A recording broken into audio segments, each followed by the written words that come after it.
الحمد لله رب العالمين والصلاة والسلام على أشرف الأنبياء والمرسلين نبينا محمد وعلى آله وأصحابه أجمعين وعلى من تبعهم بإحسان إلى يوم الدين أما بعد.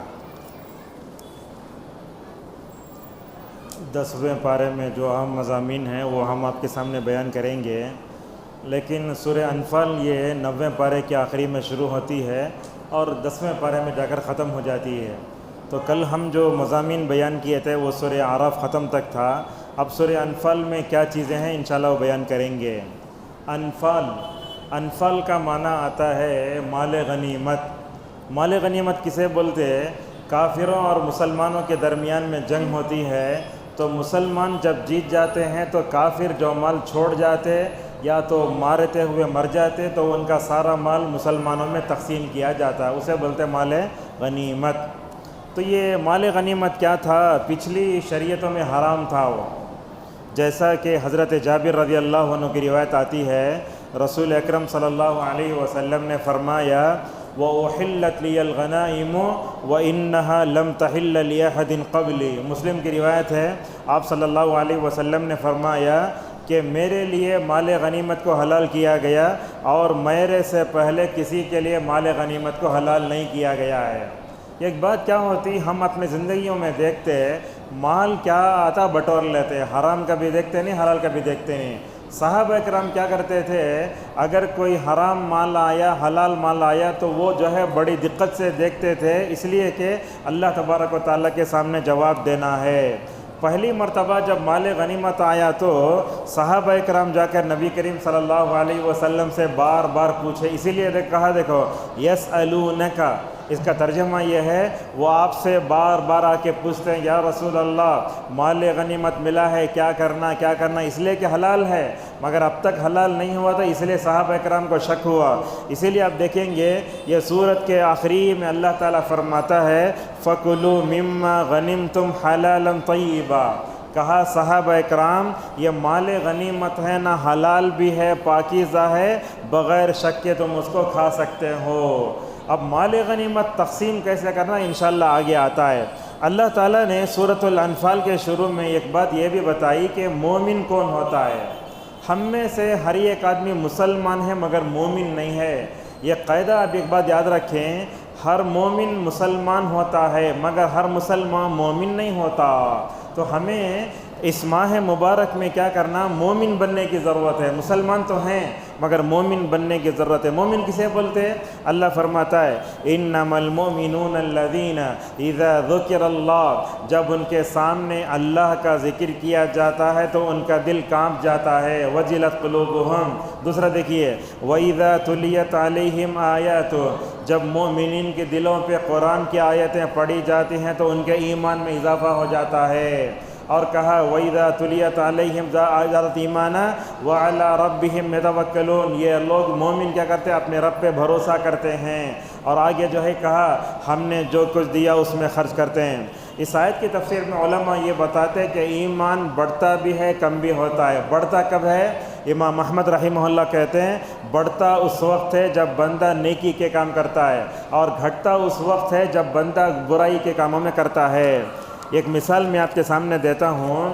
حضرت عبداللہ ابن عباس رضی اللہ عنہما نے اپنے جو غلام اکرمہ کو سمجھایا، اکرمہ یہاں دیکھو ایسا، جب مومن شراب پیتا ہے تو ایمان نکل کے چلا جاتا ہے، جب مومن چوری کرتا ہے تو ایمان نکل کے چلا جاتا ہے، جب مومن شراب پیتا ہے تو ایمان نکل کے چلا جاتا ہے. ایسے مثال دی انہوں. اس کے بعد کہا فَإِن تَابَ رَجَعَ إِلَيْهِ الْإِيمَانُ فَشَبَّكَ بَيْنَ أَصَابِعِهِ.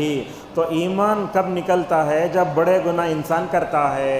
تو کہا جب وہ توبہ کرتا ہے تو ایسے آ جاتا ہے. بعض روایتوں میں آیا کہ گناہ کرنے کے بعد جب بندہ توبہ کرتا ہے تو ایمان سائے کی طرح واپس آتا ہے. تو لہذا سمجھ میں آیا کہ ہم سب کو بھی دیکھنا چاہیے کہ حقیقی مومن کیا ہوتا ہے. یہ غزوہ سورہ انفال جو نام آیا نا، اس کو حضرت عبداللہ ابن عباس رضی اللہ عنہما نے نام دیا. یہ سورۃ الانفال نہیں، سورۃ بدر ہے. بدر کا مطلب کیا؟ وہ جنگ ہوئی تھی. آئیے اس جنگ کے بارے میں 2-3 باتیں آپ کو بتاتے ہیں، لیکن 2 باتیں ہمیشہ یاد رکھنا. جب 17واں رمضان آتا بدعتیوں کو دیکھتے کیا کرتے انہوں، 17ویں رمضان کو بدر کا دن مناتے. صحابہ اکرام جو شہید ہوئے ان کو ایصال ثواب کرتے ہیں۔ یہ موقع ہے کیا کرنے کا؟ صحابہ اکرام کیسے چلچلاتی دھوپ میں رمضان میں روزے چھوڑ کر کے جا کے لڑے، ان لوگوں کو یہ سمجھ میں آیا کہ جیسے ہر مرنے والے کا ایصال ثواب ہوتا ہے وہ سر ایصال ثواب کرنے بیٹھے ہیں۔ اب لوگ جب حج عمرے کو جاتے ہیں تو لوگ کیا کرتے ہیں، یہ لوگ جو ہے اس طریقے سے ہم دیکھتے ہیں، وہ کبھی کبھی مطلب خواتین کے حصے سے بچوں کی چیخنے کی آواز آ رہی ہے، لہذا خاموش کرائیں۔ تو ایسے ہوتا ہے کہ مثال کے طور پر مکہ سے مدینہ جاتے تو مدینہ سے وہ بدر ہے نا 150 کلومیٹر کے دل کے فاصلے پر ہے۔ قریب میں دیکھے ہوں گے آپ، وہ تلنگانہ کے حیدرآباد کے اور آس پاس کے علاقوں کی ایک بس جلی تھی، پورے مر گئے تھے 42 حاجی۔ وہ لوگ کیا کیے تھے، مکے سے نکل کر وہاں گئے، بدر کو دیکھ کر وہ جو ہے مدینہ کو واپس آ رہے تھے۔ تو ہم بھی بدر دیکھے گئے، وہاں سب دیکھے، لیکن جاہل مسلمان کیا کرتا، بدر کے میدان میں جا کے پتہ نہیں ان کو کون بولا یہاں ابو جہل مرا ہے بول کو پتھر اٹھا کے مار لے پہ میں ابو جہل کو مارتا ہوں بول۔ یہ کہاں سے مصیبت سمجھ میں نہیں آتا۔ بدر میں کیا ہوئی، بدر ایک وادی کا نام ہے، 150 کلومیٹر کو دوری پر یہ جنگ پیش آئی۔ رسول اکرم صلی اللہ علیہ وسلم جنگ کے ارادے سے نہیں نکلے تھے، آپ صلی اللہ علیہ وسلم اصل میں یہ جو تجارتی قافلہ شام سے مکے کو جا رہا تھا، آپ صلی اللہ علیہ وسلم نے اسے روکنے کی کوشش کی۔ جب اللہ کے نبی نکلے، ابو سفیان نے اہل مکہ کو جو ہے خبر کیا، دیکھو محمد جو ہے 300 صحابہ کے ساتھ آ رہا ہے، تم بھی نکلو۔ انہیں بھی نکلا، بولتے نا انسان نکلتا ہے تو موت ساتھ لے جاتی ہے اسے، موت پر رزق انسان کھینچ کر لے جاتے ہیں۔ انہیں کیا کیا، 1000 لوگوں کو لے لیا، گانے والے لڑکیوں کو لیا، اونٹ کو لے لیا اور جو ہے شراب لے لیا، بولو جترا ہمیں جا کے وہاں خوب جو ہے ہنگامہ کریں گے۔ جیسے ہی جو ہے ابو جہل لوگوں کو لے کر نکلا، ابو سفیان رضی اللہ عنہ وہاں سے بولے ابو جہل چل جاؤ۔ تو ابو جہل کیا بولا معلوم، اگر میں راستے سے چلا گیا تو بولیں گے ابو جہل بزدل ہے، ڈر کے بھاگ کے آ گیا، چلو ہم جائیں گے۔ اللہ کے نبی فرماتے ترمذی کی حدیث میں، انسان کو موت اور رزق کھینچ کر لے جاتے ہیں۔ بہرحال بدر کی جو جنگ ہوئی ہمیشہ یاد رکھی جائے گی تاریخ میں۔ اللہ نے اس کو کہا یوم الفرقان۔ یوم الفرقان کا مطلب ہوتا ہے یہ جنگ توحید اور شرک میں فرق سکھاتی ہے، یہ جنگ حق و باطل میں فرق کرتی ہے، یہ جنگ بتاتی ہے کہ کافر کون ہے، مسلمان کون ہے۔ رسول اکرم صلی اللہ علیہ وسلم نکلے بے سور و سامان، آپ کے پاس کچھ نہیں، چلچلاتی دھوپ ہے، رمضان کا مہینہ ہے، 17 جو ہے وقت ہے۔ تو حضرت جبریل علیہ السلام نبی صلی اللہ علیہ وسلم کو لے کر آئے، بولے محمد دیکھو، آپ لوگ دیکھتے ہیں امپائر جا کے میدان کھلاڑی جو ہے بولتا یہاں رائٹ، ادھر جانا، ادھر 4، ادھر 6، پورا بتاتا ہوں انہیں کھیلنے والوں کو۔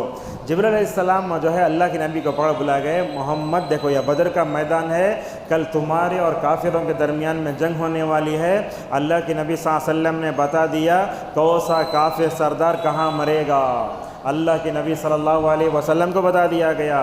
جس رات میں جنگ ہونے والی تھی، اللہ کے نبی صلی اللہ علیہ وسلم صحابہ اکرام نکلے، ایسے ہوا جب نکلے تو رات میں جا کے وہاں رکے، اللہ کے نبی لے کے لے جو ہے ایک سایہ بن بنایا گیا۔ دیکھو اللہ کے نبی نے صلی اللہ علیہ وسلم نے فرمایا میدان جنگ میں دعا قبول ہوتی ہے، کیا بھی نہیں۔ اگر میں یہاں آیا، مثال کے طور پر میرے سے کہا دیا خطبہ دیو، بغیر تیاری کے چڑھ جاتے ہم، مگر اللہ کے نبی صلی اللہ علیہ وسلم بغیر تیاری کے گئے وہاں لڑنے کے لیے۔ آپ کے پاس نہ تلواریں، نہ پرچی، نہ ڈھال، نہ کچھ ہے۔ آپ صلی اللہ علیہ وسلم کو معلوم تھا اس وقت میں میرے لیے اگر کوئی سہارا ہو سکتا ہے تو وہ دعا کا بڑا سہارا ہے۔ رات بھر آپ صلی اللہ علیہ وسلم اللہ تبارک و تعالیٰ سے مانگتے رہے۔ مانگنے کا انداز کیسے ہے دیکھو، آپ نے فرمایا اے اللہ اس روئے زمین پر تیرے کلمے کا بول بالا کرنے والی جماعت یہ ہے، اگر یہ مٹھی پر جماعت کو اگر تو شکست دے دیا، یاد رکھ کل تیرے جو ہے اس زمین پر تیرے کلمے کا بول بالا کرنے والا کوئی بھی نہیں ہوگا۔ جب بھی ہم دعا کرتے تو ادھر ادھر دیکھتے ہیں، مگر نبی کی دعا کیسے غرق ہو کرتی دیکھو۔ اللہ کے نبی دعا کر رہے ہیں، اللہ کے نبی جو چادر اوڑھے تھے، روایتوں میں آتا ہے وہ چادر نیچے گر گئی، ابو بکر نے دیکھا یا رسول اللہ، چادر اٹھا کر اڑایا اور کہا اے اللہ کی نبی، آپ نے اپنے رب سے جو مانگا ہے بس کرو، مناجات بس کرو، یاد رکھو اللہ پہ بھروسہ کرو، اللہ نے آپ سے جو وعدہ کیا ہے انشاءاللہ وہ وعدہ پورا ہو کر رہے گا۔ اس جنگ میں کیا ہوا؟ 300 مسلمان، ساتھ میں 1000 کا ٹھاٹے مارتا ہوا سمندر۔ اب موٹی مثال سمجھاؤں، والی کبڈی کھیلنے کہیں تو کیا ہوتا، ایک طرف 10 ایک طرف 3 ہو گئے تو 3 والے جلدی ہار جاتے، مگر وہاں کیا تھا 300 جب تھے نا، سامنے 1000 تھے، کیسے لڑے ہوں گے؟ اس جنگ میں اللہ تبارک و تعالیٰ نے بڑے جو ہے احسانات کیے مسلمانوں پہ۔ ایک تو مسلمانوں کے ایریا میں بارش ہوئی، کافر کے ایریا میں بارش نہیں ہوئی۔ اللہ تعالیٰ نے 3000 کا جو ہے لشکر بھیجا آسمان سے، فرشتے آئے، جبرائیل بھی اترے، جبرائیل سپروائزر، وہ ٹیلے پر کھڑے ہو کر ماشاءاللہ پورے میدان جنگ کو سنبھالتے تھے۔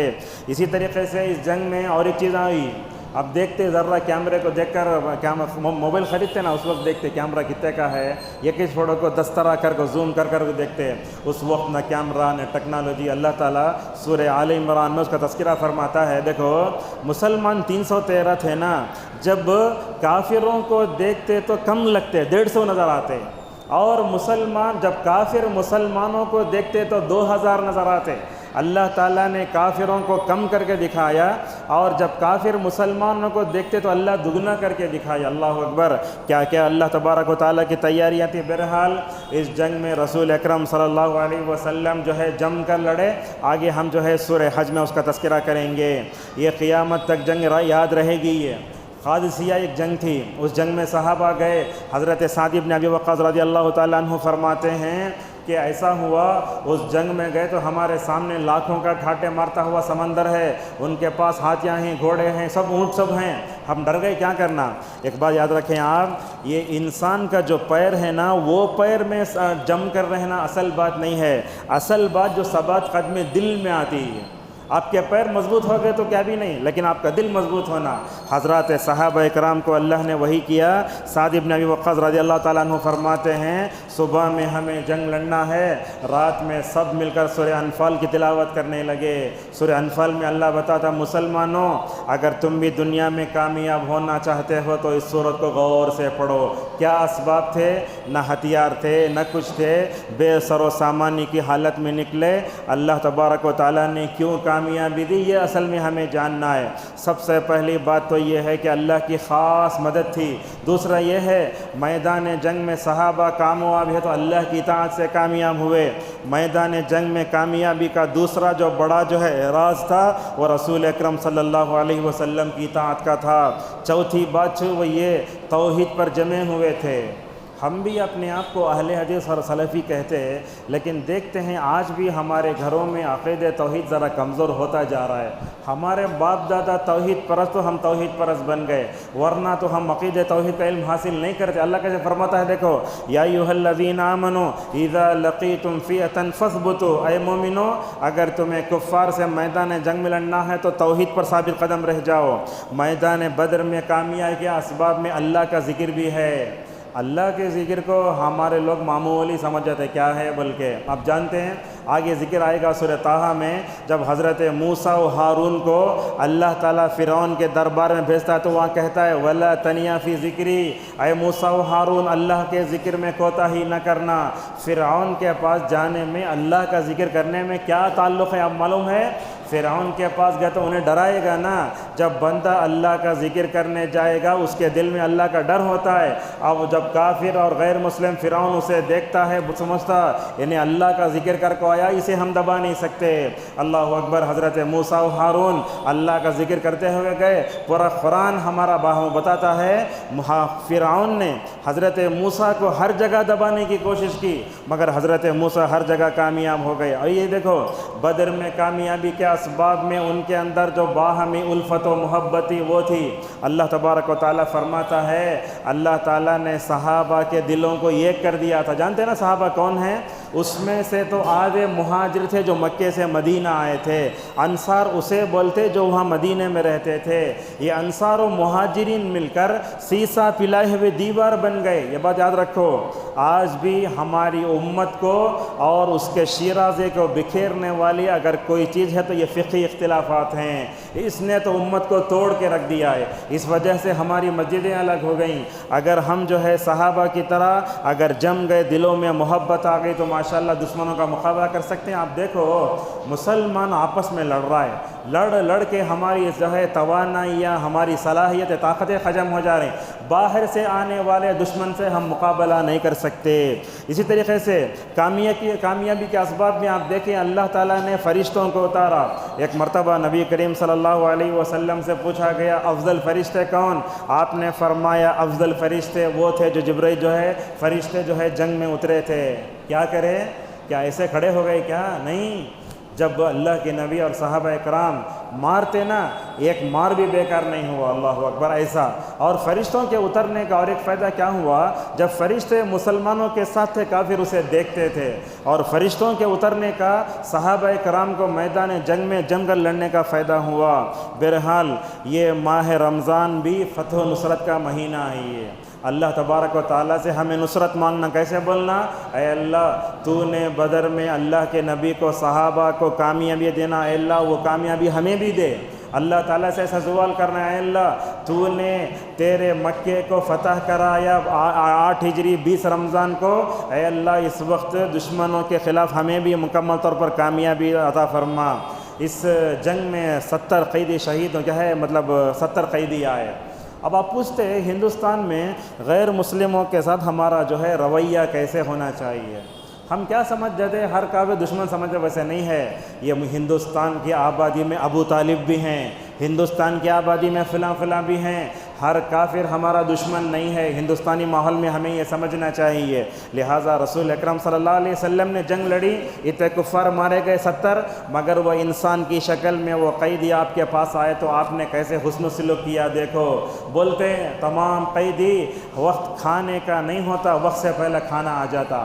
اور اللہ کی نبی کے اخلاق اور صحابہ کے اخلاق دیکھو، جب قیدی جنگوں میں آتے تو صحابہ کرام کے گھروں میں رکھا گیا ان کو، قیدیوں کو۔ صحابہ وہ قیدیوں سے اتنا اچھا سلوک کرتے، روایتوں میں آتا ہے کہ وہ دشمنوں کے ساتھ مسلمانوں کے اچھے اخلاق اور کیریکٹر کو دیکھ کر وہ مسلمان ہو جاتے۔ لہٰذا نبی کریم صلی اللہ علیہ وسلم نے ان کا بڑا بہترین مکمل طور پر کیا کیا، حسن سلوک کیا، اور ان سے کہا دیکھو پیسے دو اور چلے جاؤ۔ انہوں نے کہا ہمارے پاس پیسے نہیں، دیکھو تعلیم کی کتنی اہمیت ہے اسلام میں۔ آپ نے کہا ٹھیک ہے تمہیں آؤ 10 قیدی ادھر آؤ، ہمارے 10 بچوں کو انصار کے لکھنا پڑھنا سکھا دو، جب تم ہمارے بچوں کو تعلیم دے دو گے یہی تمہارا فدیہ ہے، اس کے بعد تمہیں چلے جانا۔ معزز حاضرین، سورہ انفال میں اللہ نے ایک بات یہی بتائی، ابو جہل کی مستی۔ کیا بولتا ابو جہل آ کے، اے محمد اگر تو سچا ہے تو آسمان سے پتھروں کی بارش برسا کے بتاؤ۔ اور اس کے بعد اللہ نے اس میں ایک بات یہ بھی کہی، کفار مکہ نے رسول اکرم صلی اللہ علیہ وسلم کو 3 تکلیفیں دی۔ وہ کیا تکلیفیں؟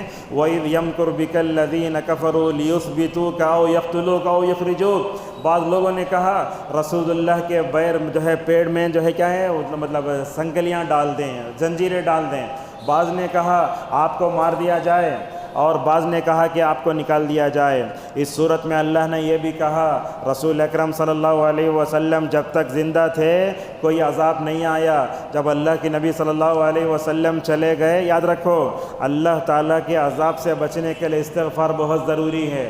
یہ دنیا کیوں باقی ہے؟ استغفار کرنے والے ہیں یہ دنیا باقی ہے، ورنہ دنیا میں جتنے جرائم برائیاں ہیں اللہ تعالیٰ ان برائیوں کی پاداش میں اگر دنیا والوں کو پکڑنے پر آ جائے پکڑ لے گا، مگر چونکہ استغفار کرنے والے ہیں، توبہ کرنے والے ہیں، اسی لیے اللہ تبارک و تعالیٰ جو ہے چھڑا کے رکھا ہے۔ اس کے بعد اللہ نے ایک بات یہی بتائی، جب جو ہے صحابہ کرام مکے سے مدینے کو آ گئے، کیا کرے مدینے کے صحابہ انصاری صحابہ مکے والوں کو پورا اپنا گھر دے دیے، تجارت دے دیے، حتیٰ کہ 2 بیویاں دی، 1 بیوی بھی دے دی۔ تو کیا کرتا انصاری صحابی مہاجر کو وارث بناتا اپنے مال کا۔ اللہ نے بتایا دیکھو وارث بننے کے لیے خون کا رشتہ ہونا ضروری ہے۔ اس کے بعد سورہ توبہ بڑی لمبی صورت ہے، یہ بولتے اہل علم کہ مدنی صورتوں میں سب سے آخری صورت ہے یہ۔ لہذا اس صورت کا اور ایک نام ہے سورۃ الفاضحہ. اس کا مطلب ہے اس صورت میں اللہ تبارک و تعالیٰ نے منافقین کے اوصاف کو جو ہے مکمل طور پر کھول کے بیان کر دیا ہے. اب جانتے ہیں جب ہم قرآن پڑھتے ہیں تو بسم اللہ کب پڑھنا، لیکن اس میں اکثر لوگ غلطی کر لیں. جب ہم نماز کے باہر ہوں ہر سورہ شروع ہونے سے پہلے بسم اللہ پڑھ لے سکتے، مگر نماز کے اندر بسم اللہ زور سے نہیں پڑھنا. حضرت انس رضی اللہ تعالیٰ عنہ فرماتے ہیں میں نے رسول اللہ کے پیچھے نماز پڑھی، ابو بکر عمر کے پیچھے نماز پڑھی، جب بسم اللہ آتا تو وہ آہستہ پڑھتے تھے. لہذا بسم اللہ قرآن کی آیت نہیں ہے، یہ دونوں صورتوں کے درمیان میں فرق کرنے کے لیے ہے. مگر آپ دیکھیں گے ہر جگہ بسم اللہ ہے، مگر انفال کے بعد توبہ سے پہلے بسم اللہ نہیں ہے. کیوں نہیں ہے؟ اس کے ہزار علتیں بیان کی گئیں. ایک علت یہ ہے کہ حضرت عثمان نے کہا اللہ کے نبی نے انفال ہمیں لکھنے کا حکم دیا، توبہ لکھنے کا حکم دیا، ان دونوں کو اللہ کے نبی نے ملا دیا، اس لیے ہم نے بسم اللہ نہیں لکھا. لہذا سورہ توبہ شروع سے پڑھے تو اس وقت کیا نہیں پڑھنا؟ بسم اللہ نہیں پڑھنا. اگر سورہ توبہ بیچ سے پڑھے تو بسم اللہ پڑھ سکتے ہیں. یہی وہ آیتیں ہیں 9 ہجری میں اللہ کے نبی صلی اللہ علیہ وسلم نے ابو بکر رضی اللہ تعالیٰ عنہ کو حج کا امیر بنا کے بھیجا. کہا ابو بکر تم جا کے حج کرو. نکل گئے انہوں امیر. اس کے بعد حضرت علی کو پھر سے بھیجا، علی تم جاؤ. 9 ہجری کا واقعہ ہے. کعبۃ اللہ کے پاس کھڑے ہو کر اعلان کرو. دیکھو کیا اعلان کرو؟ اعلان یہ کرو 9ویں ہجری کے بعد کسی مشرک کو مدینے میں داخلے کی اجازت نہیں ہے. دوسرا اعلان یہ ہو گیا آج کے بعد کوئی ننگا طواف نہیں کرے گا. نبی صلی اللہ علیہ وسلم کی بعثت سے پہلے اور آپ کے مکے کی 13 سالہ زندگی میں لوگ سیٹیاں مارتے، اس کے بعد تالیاں بجاتے، ننگے طواف کرتے تھے. ننگے طواف کیوں کرتے معلوم ہے؟ وہ بولتے جس کپڑے میں ہم گناہ کرتے اس کپڑے میں ہم طواف نہیں کرتے. علی رضی اللہ عنہ نے کھڑے ہو کر ماشاءاللہ وہاں اعلان کر دیا. اب سوال یہ آتا ہے ہم غیر مسلموں کو کعبۃ اللہ میں انٹری نہیں دیتے. اب لوگ سوال کرتے، ذاکر نائک حفظہ اللہ سے ایک سوال کیا گیا. سوالات ان کے سوالات کے جوابات کچھ اچھے تھے کچھ غلط بھی تھے. بہرحال ان کا منہج کیا ہے اسے صرف نظر ایک بات یہ ہے، یہ غیر مسلم نے ان سے پوچھا ڈاکٹر صاحب آپ کعبۃ اللہ میں ہمیں کافروں کو جانے کیوں نہیں دیتے؟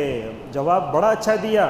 کہا دیکھو کسی ملک میں جانا ہوتا ہے تو پاسپورٹ لے کے جانا پڑتا ہے، تو یہ جو ہے کعبۃ اللہ کا پاسپورٹ لا الہ الا اللہ ہے. لا الہ الا اللہ پڑھنے والوں کو وہاں جانا ہے. لہٰذا آپ دیکھیں گے 9 ہجری کے بعد کفار و مشرکین کو وہاں سے نکال دیا گیا.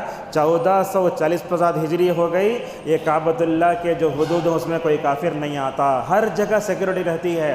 آپ مدینے سے آؤ، طائف سے آؤ، ریاض سے آؤ، جدہ سے آؤ، ہر جگہ سیکورٹی سخت رہتی ہے. اس میں کیا رہتا ہے؟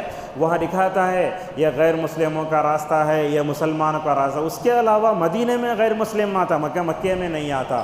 اچھا مکے میں آتے ہیں تو ہم نے جو دیکھا وہ ایک مرتبہ اے سی پلانٹ کا کچھ کام تھا. اس وقت شاید کام تھا، وہ کام کرنے کے لیے غیر مسلم آئے تو دیکھے آس پاس پوری پولیس ہے، پولیس ساتھ آئے کام کرے بھی واپس چلے گئے. لہذا سمجھ میں آتا ہے کہ غیر مسلم جو ہوتے ہیں ان کو اللہ تبارک و تعالیٰ نے نجس کہا. نجس کا مطلب گندا، مطلب کیا؟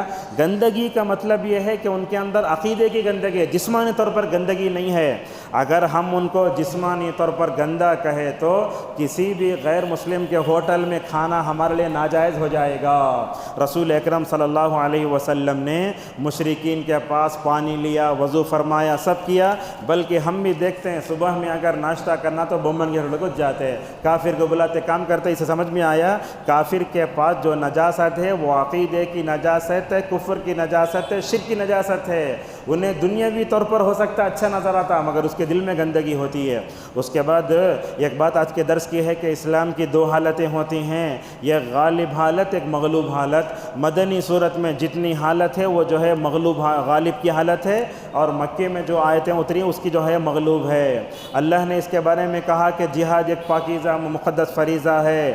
اس اللہ نے یہی بتایا کفر پر رہ کر کعبۃ اللہ کی ذمہ داری قبول کر لینا کوئی کمال کی بات نہیں. آپ جانتے ہیں رسول اکرم صلی اللہ علیہ وسلم کے پیدا ہونے سے پہلے آپ کے دادا عبد المطلب کعبۃ اللہ کے متولی تھے۔ اب انہوں حاجیوں کی خدمت کر کو صحابہ کے سامنے بولتے تھے، اے صحابہ اکرام، تمہارا کوئی اسلام میں جو ہے کیا نہیں ہے، مقام نہیں ہے، ہمیں دیکھو کفر پر رہ کر بھی کعبۃ اللہ کے ذمہ دار ہیں۔ اللہ نے آیتیں اتاری، یاد رکھو، کفر پر رہ کر تم کعبۃ اللہ کے متولی بن جائے تو کیا ہے، کفر جب تک رہتا ہے تمہارا عمل قبول نہیں ہوتا۔ اس کے مقابلے میں صحابہ کرام کو ان کے اندر ایمان ہے، عمل صالح ہے، تب چل کر ان کی جو ہے مکمل طور پر جو ہے اعمال قبول ہو سکتے ہیں۔ اس کے بعد اللہ نے اور ایک بات یہ کہی، اللہ اور اس کے رسول صلی اللہ علیہ وسلم کے راستے میں 8 چیزیں رکاوٹ بنتی ہیں۔ ہم کو بھی دیکھتے ہیں اپنی زندگی میں، کبھی کبھی کیا ہوتا، دکان میں رہتے، اذان ہوئی تو بھی ہم نماز کو نہیں آتے۔ وہ کیا مطلب، ہماری تجارت نماز میں رکاوٹ بن رہی۔ کبھی ہمارا اچھا گھر بھی جو گدہ ہوتا ہے، اے سی ہوتا ہے، وہ ہمیں نماز سے روکتا ہے۔ لہٰذا جو بھی چیز اللہ اور اس کے رسول صلی اللہ علیہ وسلم محبت کی راہ میں رکاوٹ بنتی ہے، اسے دور ہونا چاہیے۔ ہماری جماعت کے عالم دین داؤد غزنوی رحمہ اللہ کا نام سنے ہوں گے آپ، دیکھو کیسا ہے، ایک دن آم کھاتے ہوئے جا رہے تھے، مسجد کے باہر کھڑے ہو کر آم کھا رہے تھے۔ وہ کبھی وہ تکبیر تحریمہ نہیں چھوڑتے، کبھی اقامت نہیں چھوڑتی، کبھی پہلی رکعت نہیں چھوڑتی، مگر وہ کھڑے ہو کر آم کھا رہے تھے۔ آم کھاتے کھاتے اقامت بھی پوری ہو گئی، آم کھاتے کھاتے تکبیر تحریمہ چھوٹے، یہاں تک کہ پہلی جو ہے پہلی رکعت بھی چلے گئی۔ اللہ اکبر، کیا غیرت آئی، یہ آم مجھے تکبیر تحریمہ سے روکا، یہ آم مجھے پہلی رکعت سے روکا۔ اللہ اکبر، مسجد کے باہر کھڑے ہو کر آم پھینک کے بولے، اے آم، جب تک زندہ رہوں گا تجھے نہیں کھاؤں گا۔ ایسی جو ہے ان کے اندر یہ تھی۔ دیکھتے ہیں ہمارے بچے، ہماری تجارت، ہماری دکان، ہمارا گھر سب کیا کرتا ہے، اللہ اور اس کے رسول صلی اللہ علیہ وسلم سے محبت کی راہ میں رکاوٹ بنتا ہے۔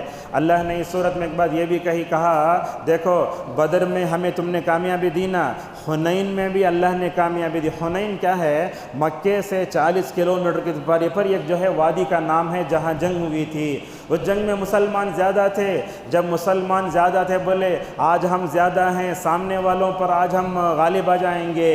حوازن و ثقیف کے لوگ آنکھ بارس کو تیراں چھوڑے پورے بھاگ گئے۔ تقریباً کتنے ہزار تھے۔ جب جو ہے تیروں کی بارش شروع ہو گئی، اللہ کے نبی صلی اللہ علیہ وسلم میدان جنگ میں، آپ کے ساتھ 100 صحابہ، آپ کے ساتھ ابو بکر بھی ہیں، عمر بھی ہیں، ابو سفیان بھی ہیں، عباس رضی اللہ عنہ بھی ہیں۔ آپ نے کہا ابو سفیان بھاگنے والوں کو بلاؤ، انہوں پاسورڈ استعمال کرے، اے سورہ بقرہ پڑھنے والے آؤ آؤ۔ میدان جنگ سے بھاگنا گناہ کبیرہ ہوتا ہے۔ حضرت عبداللہ ابن عباس رضی اللہ عنہ نے بلایا، آئے، پھر جم کر لڑے تو الحمدللہ کامیابی ہو گئی۔ منافقین کی صفات میں اللہ نے یہ بتایا، وہ منکر کا حکم دیتے ہیں، معروف سے روکتے ہیں۔ اور ایک بات دیکھو، کسی کی ہمت کبھی نہیں توڑنا۔ ہمارے معاشرے میں بہت ہوتا، اب آپ کسی کو ہمت نہیں دیے تو حوصلہ بھی نہیں توڑنا۔ ایک صحابی رات بھر جو ہے وہ پانی سین کر کے آدھا سا کھجور لا کے رسول اکرم صلی اللہ علیہ وسلم کے پاس دیے۔ منافقان بولے اللہ تعالیٰ کو 1.25 کھجور کلو کی ضرورت نہیں ہے۔ اللہ اکبر، کتنا دل ٹوٹا ہوا ہوگا۔ اللہ نے فرمایا، اے منافقین، تم میرے بندوں کا مذاق اڑاتے ہو، یاد رکھو ہم بھی تمہارا مذاق اڑائیں گے۔ دنیا کی محبت، سستی، ریاکاری، زیادہ ہنسنا، یہ سب چیزیں تھیں۔ اس کے بعد 2 چیزیں آئیں۔ اللہ نے بتایا کہ زکوٰۃ کا مال 8 قسم کے لوگوں کو دینا چاہیے۔ اور یہ بات یاد رکھیں، زکوٰۃ کا مال اللہ اور اس کے رسول صلی اللہ علیہ وسلم جن کو دیو بولتے ہیں ان کو دینا، ہر ایک کو نہیں دینا۔ ایک مثال دیتے ہیں، حکیم بن حزام رضی اللہ عنہ ایک صحابی ہیں، اللہ کے نبی سے پوچھے یا رسول اللہ مال دیجیے آپ۔ اللہ کے نبی منہ پوچھ بولتے، ہمارے طرح لوگوں سے ڈرتے نہیں تھے، حق بولنے ڈرنا نہیں کبھی، سلیقے سے بولو، اچھے انداز سے بولو، ادب و اخلاق کے شائستہ میں رہ بولو۔ اللہ کی نبی نے کہا، حکیم، اللہ تعالیٰ نے قرآن میں جن کو مال دینے کا حکم دیا تم ان میں سے نہیں ہو۔ اللہ کی نبی نے فرمایا، حکیم ہاتھ لاؤ۔ اللہ کی نبی نے ہاتھ پھیلایا، حکیم نے کہا ہاتھ یہاں رکھو، تو اللہ کی نبی نے فرمایا، یاد رکھو جب تک زندہ رہو گے دنیا میں کسی مانگو گے نہیں۔ بہت بڑا عہد تھا یہ، اللہ اکبر۔ حکیم بن حزام کی خودداری کا عالم یہ تھا، گھوڑے پر بیٹھتے جاتے جاتے اگر وہ رسی گر جاتے دوسروں سے بولتے تو اٹھا کر دیو، خود نیچے اتر کیوں؟ اللہ کے نبی سے بولانا کسی سے نہیں مانگوں گا۔ جب ابو بکر کا دور گزرا، عمر کا دور گزرا، مال غنیمت فل آیا، حضرت عمر رضی اللہ عنہ نے کہا، حکیم آؤ مال لے لو۔ اگر کسی کو بلا کر کوئی تو فوراً پیسے لے لیتے، یہ نہیں دیکھتے کیا ہے کیا نہیں ہے۔ حکیم رضی اللہ عنہ نہیں آئے، 2 بار بلائے 3 بار بلائے۔ عمر نے دیکھا یہ صحابی اتنا خوددار ہے، نبی کے ہاتھ پر انہوں نے بیعت کی دنیا میں کسی سے مانگوں گا نہیں، اگر کوئی دے تو لوں گا نہیں۔ عمر رضی اللہ عنہ حکیم بن حزام کی خودداری سے اتنا متاثر ہوئے، ممبر پر چڑھ کر آپ صلی اللہ حضرت عمر رضی اللہ عنہ نے کہا لوگو دیکھو، حضرت حکیم بن حزام نے رسول اللہ سے عہد کیا دنیا میں کسی سے نہیں مانگیں گے، میں ان کو مال دینے کے لیے 1000 بار بلایا، مگر انہوں نے رسول اللہ سے جو عہد کیا آج تک اس عہد پر مکمل طور پر جمے ہوئے ہیں۔ انشاءاللہ کچھ حصہ چھوٹا ہوا کل اس کو مکمل کریں گے۔ اللہ تبارک و تعالی ہماری دعا ہے اللہ تعالی فتح و نصرت والے اس مہینے میں اللہ تبارک و تعالی ہم سب کو اللہ تبارک و تعالی جو ہے کامیابی عطا فرمائے۔ اللہ تعالیٰ جتنے مسلم ملک ہیں ہر جگہ مسلمانوں کی حفاظت فرمائے۔ اللہ تعالیٰ ہم سب کو دشمنوں کے تسلط سے اور ان کی بری شادیوں سے ہماری حفاظت فرمائے، آمین۔ وآخر دعوانا الحمد للہ رب العالمین۔